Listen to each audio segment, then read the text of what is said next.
এত বয়ানের পরেও তসবিহ গুনতেছে বাঙালিরা। আসবে কবে সেই ভোটের আগের রাত, টাকায় বিক্রি হয়ে যাব কুত্তার মতো। বাজারে একটা মুরগি কিনতে গেলে লাগবে ভালো মানের 1000 টাকার মতো, ভালো মানের একটা ছাগল কিনলে লাগবে 20,000 টাকা, ভালো মানের একটা গরু কিনলে লাগবে 1 লাখ।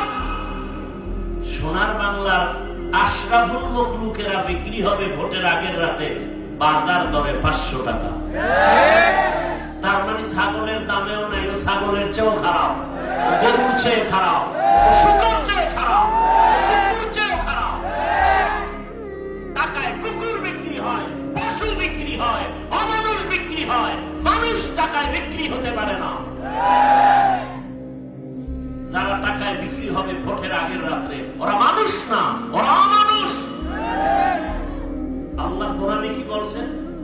ওয়ালাকাদ যারানা লিজাহান্নামা কাসীরাম মিনাল জিন্নি ওয়াল ইনস লাহুম কুলুবুন লা ইয়াফকাহুনা বিহা